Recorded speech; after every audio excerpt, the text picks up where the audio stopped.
One of our top stories this morning, 30-year-old Scott Takes Enemy has been charged with robbing a Missoula man with a knife and baseball bat, along with the two suspects involved in last Wednesday's high-speed chase and shootout in Lake County. Deputy Missoula County Attorney Mark Handelman asked Judge Landy Holloway on Friday for $75,000 bond for Takes Enemy due to the violent nature of the offenses. The defendant went into the victim's home with two accomplices. They held the victim at bat and knife point while stealing over $1,000 worth of his property. The defendant then threatened the victim that if he were to come forward, he would make him disappear. Handelman described Takes Enemy's arrest by Missoula police on Thursday. The following day, law enforcement tried to apprehend the defendant while he was hiding in an attic. He refused to comply, and a canine unit had to be deployed. The defendant kicked the dog in the face multiple times before surrendering. The defendant was found in possession of 3 grams of meth. The state doesn't have a full criminal history yet, but the police report does note that the defendant is a suspect in cases involving motor vehicle theft, burglary, and drug possession. After the public defender asked Judge Holloway to release Takes Enemy on his own recognizance, Judge Holloway increased Takes Enemy's bail from $75,000, which was requested, to $100,000. The other two suspects will face charges in Missoula after appearing in Lake County District Court. Last week, Missoula police were searching for a special wheelchair that was stolen from a parking area in the 1600 block of Milwaukee Way. According to the Missoula County Sheriff's Office Facebook page, though, the missing trailer containing the all-terrain track chair was recovered over the weekend. And this is a quote, "This morning, deputies recovered the trailer and the tracked wheelchair from a theft that occurred in the city that was being investigated by the police department. We are in the process of getting it returned to its rightful owner," end quote. State officials have confirmed that influenza played a role in the deaths of 2 Montanans at the end of November. According to state epidemiologist Stacey Anderson, this is something that happens every year. We had a report of the first 2 influenza-related deaths in Montana for the season. Unfortunately, this is something that can happen every year and does happen every year in Montana. Anytime during the flu season, it is possible to have deaths due to flu. Last year, for example, we had 56 deaths that we were able to capture through our reporting mechanisms. Anderson said both of the cases were in Flathead County and both individuals were over the age of 65.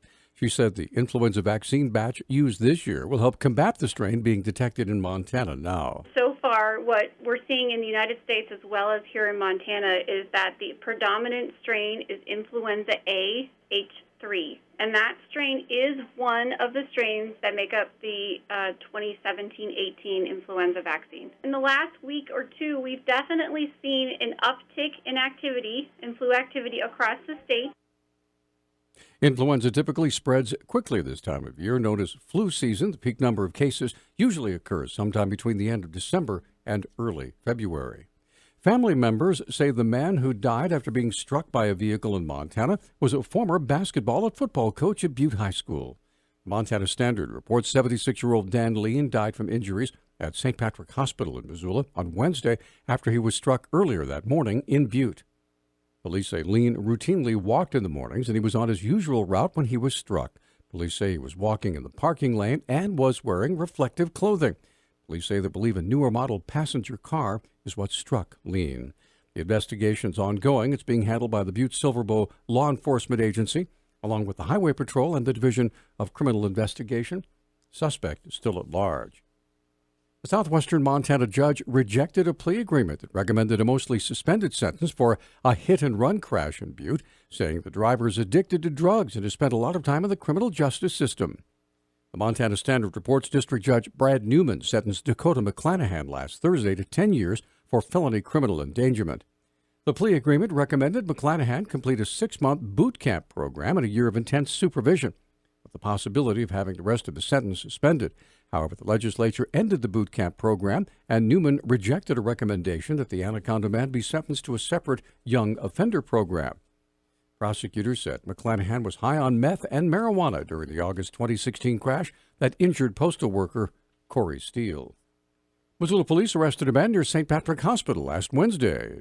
Police public spokesman Police spokesman Travis Welsh explains. About 10:15 p.m., officers responded to a report of a male who had just broken out a window at the hospital on West Broadway. They responded and encountered the man and took him into custody. They learned from hospital security that the man had been acting irrationally near the hospital.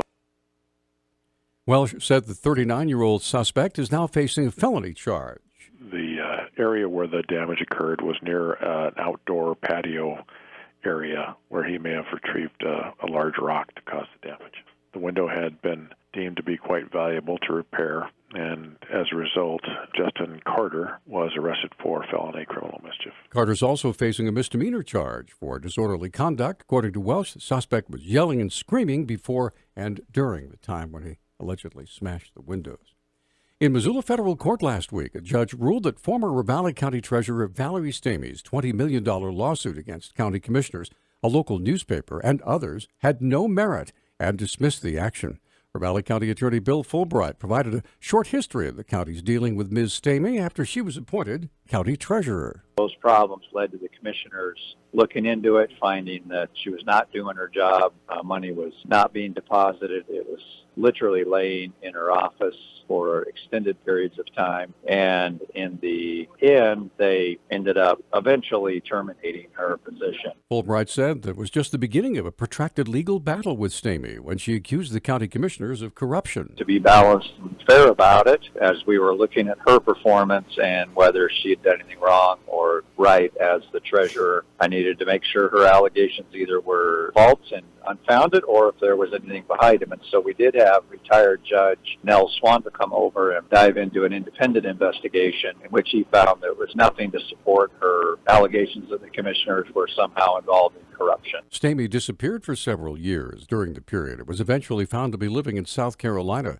Fulbright expressed relief. This chapter with Ms. Stamey has been closed by the court, but intimated that a counterclaim for expenses may be filed against Stamey. Our News Talk Time, 6:12. News Talk, KGVO. Missoula's official weather station. Areas of freezing fog. Otherwise, look for mostly cloudy skies with their high temperatures topping out in the mid to upper 20s. Overnight tonight will drop back into the teens. Fog expected again on Tuesday. I'm meteorologist Brooke Foster, KECI 13.